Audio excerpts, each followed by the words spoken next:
read, thanks. Speaking of sacred things, if you read the newspapers about midway through last year, you would have come across this story about this idiot, this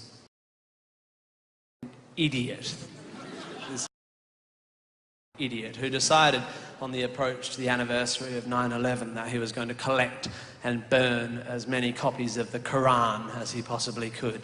And then there were these other idiots who thought the right idea would be to publicise the idiot's idiotic idea by writing about it in every newspaper in the world.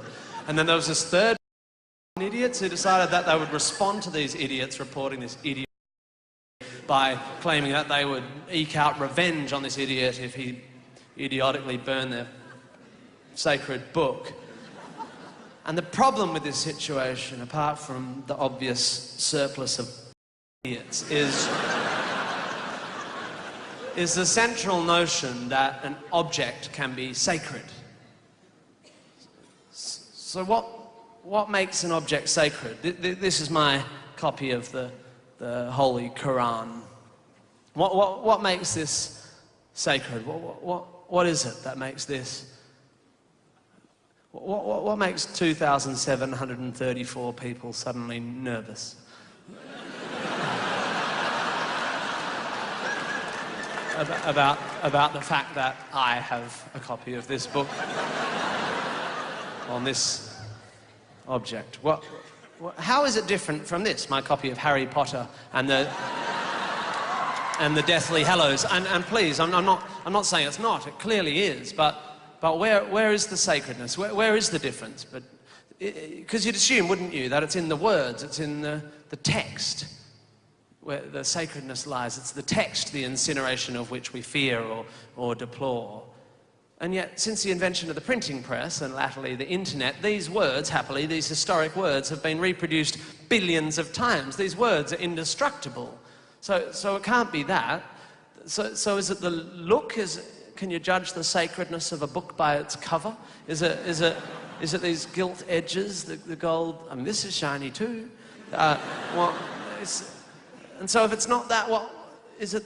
I think maybe it's the very presence of the word Quran spelt properly here in the sort of Persian way, the Q and the apostrophe AN. The presence of the word Quran on its cover perhaps makes it sacred. But then what if some Islamic version of Sam's mum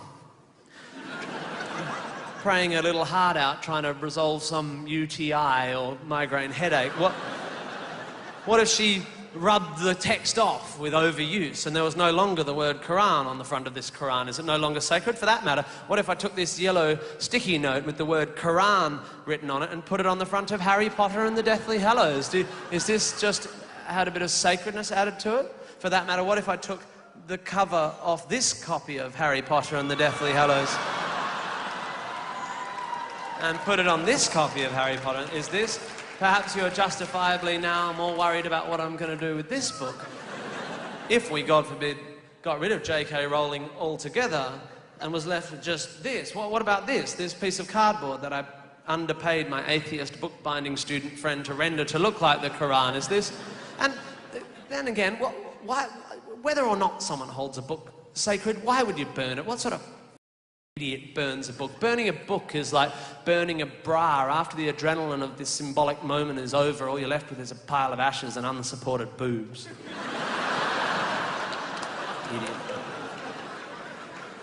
But I'm being facetious. I guess I'm being facetious because I think if we think about it, we all know that sacredness doesn't lie in the object or the person or the institution that's held sacred, but rather in the minds, the collective belief of those who choose to or have been taught to or have come to believe that something is sacred. And that's fine. That's actually, importantly, one of your human rights. It is your human right to hold sacred what you will. If you want to imbue earthly things with supernatural agency, that is your right. And if it came to it, I guess I'd scribble a placard and march beside you to defend your human right to hold sacred what you will. But I don't think that means you get to tell other people what they should hold sacred.